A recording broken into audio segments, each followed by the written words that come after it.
Welcome to Out of the Woods Adventures. I'm Josh. I like to have fun, and I don't take life too seriously. I invite you to follow along with all my adventures. Sometimes it's packing up the Jeep and taking my family of 4 on a fun overland trip. And sometimes I like to throw on a backpack, grab some friends, and explore the backcountry. Through it all, I hope to inspire you to get out and find some adventure for yourself.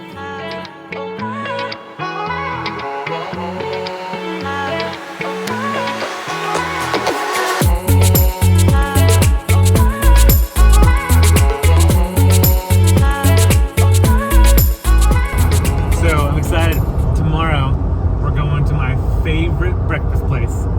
Can you guess where it is, Munchkin? Can you guess where we're going for breakfast tomorrow?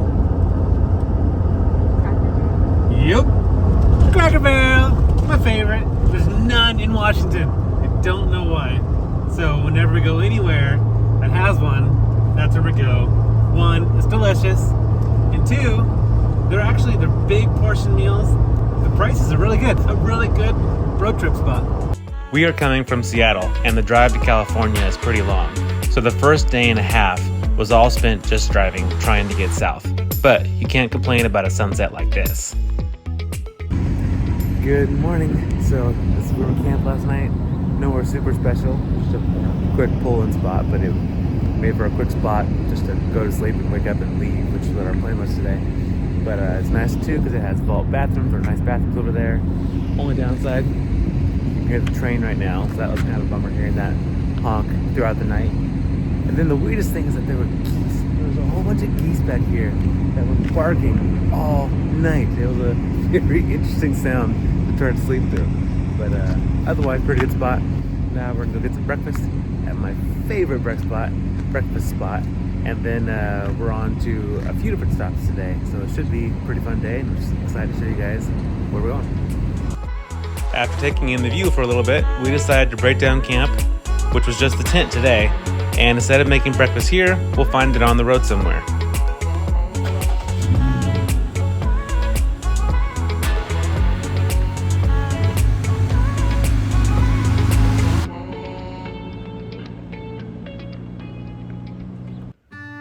We camped just north of the Oregon border by the Columbia River. And today's goal is to get down to the Alvord Desert in south central Oregon. It's a long drive down there though, so one thing I've learned, especially with kids, is to find little stops to break it up. So we just got to White River Falls. This is a pretty cool waterfall. It's a 2-tier, pretty good sized waterfall here in northern Oregon, just south of the Dalles.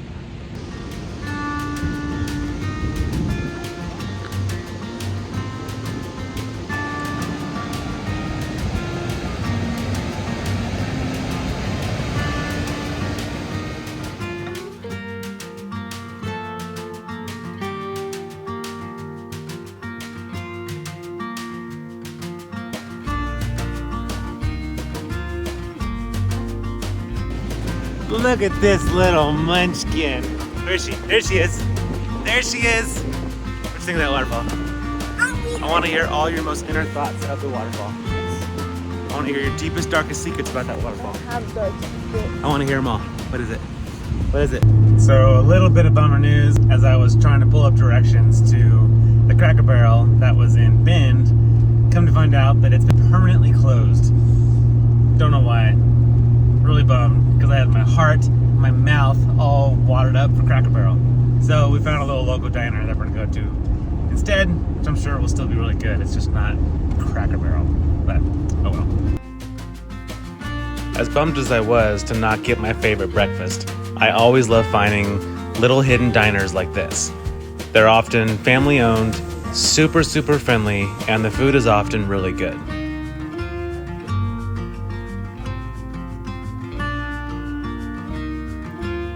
After a delicious breakfast, we hit the road. The kids fell asleep pretty quick, which is pretty common on road trips. Also, when we passed through Bend, we saw my favorite place, but the restaurant was closed. So, for lunch today, it's very high class. Peanut butter and jellies. At least for Asher. Kira is having a cheese stick. Me and Angela are both having some meat sticks and some cheese and some fruit to stay on our diet. Just all here in the parking lot. So when you don't want to get all the cleaning supplies, this is how you clean knives of peanut butter. No waste. Good thing we're a whole family. So we're heading to a hot spring. That's our first, or our stop today. But we forgot a towel, or I forgot a towel. So, stop being a good old REI. Pick up a towel. Also, Angelica got a beanie, so we're picking up one of those too.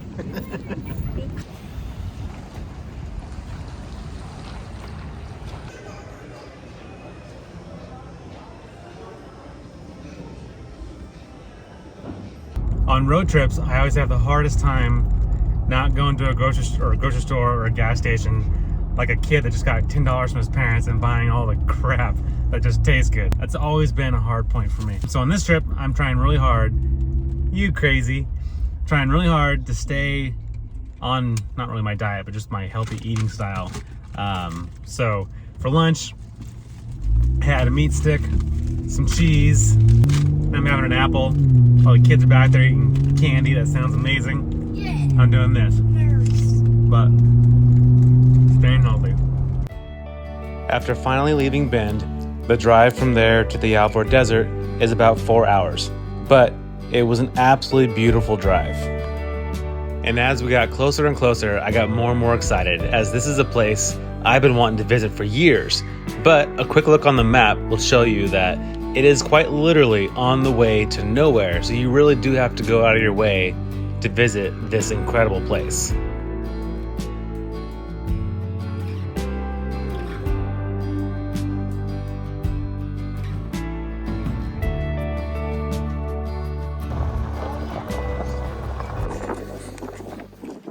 So we made it out here to the Alvord Desert. So back behind me, that's all the dry lake bed back there. But yeah, maybe see it right back over there. That's the hot spring. So we're gonna grab our stuff, go out there and soak for a little bit, and then our campground that we're gonna stay at is just a couple miles up the road. Should be in some trees to help with the wind, because it's supposed to get pretty windy tonight. Originally we wanted to camp out on the lake, but there's no windbreak out there, and I think it'd be a really crazy windy night, and we wouldn't get any sleep. So he said back there's a really good spot in the trees. Should be much nicer for us. And then we'll come out and drive on the lake bed tomorrow morning, hopefully. So that's the plan. After a long day in the car, we were all so excited to finally be here and to soak in the hot springs. After a brief walk from the parking lot, you approach 2 pools along with a little changing room. The great thing about these pools is that there are 2 different ports to bring in different temperatures of water, all the way up to 170 degrees. You can open or close them as much as you want to get your desired temperature of water. There she is. Mrs. Beautiful. She's so beautiful. Yes, she is.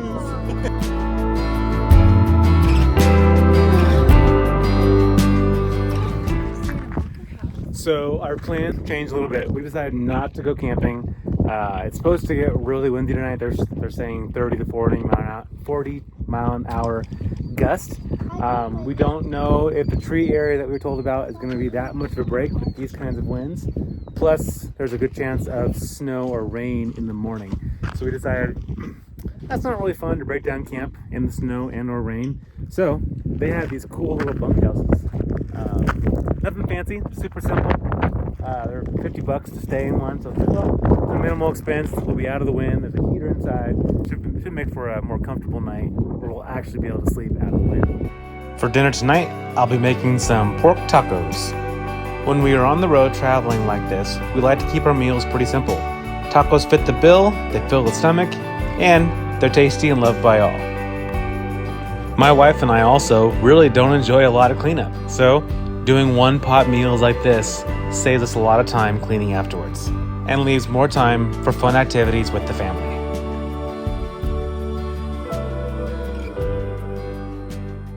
Good morning. I'm actually very glad that we got this little bunkhouse last night. Right after we went to bed, the wind just started howling, like really strong. You could feel it moving these heavy steel bunkhouses. It was pretty wild. No, it was hard because I hit the door And yeah, Kira didn't fully close the door. We didn't realize that because we were already in bed and we didn't want to get out because it was cold. So fortunately the wind was blowing this way, so it didn't affect the door at all. But also a really funny story about our precious Kira over here. So I'm sleeping, it's the middle of the night, and all of a sudden I hear some commotion, and so I look up and I see Kira. She has her iPad, her phone, cords, everything bundled up. Like she's holding it, and I'm like, what is she doing? And I go, Kira, what are you doing? And she's like, I'm going to mom's house. And I go, huh? Mom's room. Or mom's room. I'm like, where's mom's room? She's like, outside, or it's past the Jeep. And so the Jeep is just right here, and then past the Jeep are some bathrooms. And I said, Kira, past the Jeep are the bathrooms. Are you going to the bathroom? She's like, no, I'm going to mom's room. And I said, there's nothing in between the Jeep and the bathrooms besides outside. She's like, no, I'm going to mom's room. Like she was so positive of it. And so at this point, I hadn't realized that she was sleepwalking yet. I was just really confused because I just woke up myself. And so I go, Kira, come here. So she kind of sleepwalks from where she is there over to here where I was sleeping. And then I realized that she was sleepwalking. And so I was like, how about you just go back to your bed and get in your bag? And she was like, okay. And so she walked over, crawled back into her bag, and went back to sleep. I don't sleepwalk. You did last night. We have another big day ahead of us, so it's time to get going. But first off, we had to load all the sleeping bags back into the iCamper.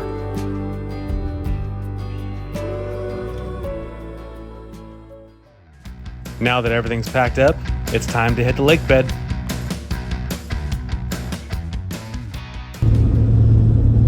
This is pretty wild. It's a huge dry lake bed. I've never done this. We've been to the Bonneville Salt Flats once or twice. Both times it was always too wet. We couldn't drive on it. So this time we can, and this is where they've driven. I can't remember what I said yesterday. What, 400 miles an hour or 500 miles an hour, whatever it is, out on this lake. And it's like the smoothest road ever. This is like smoother than a freeway. It's crazy. And the views of the mountains are insane.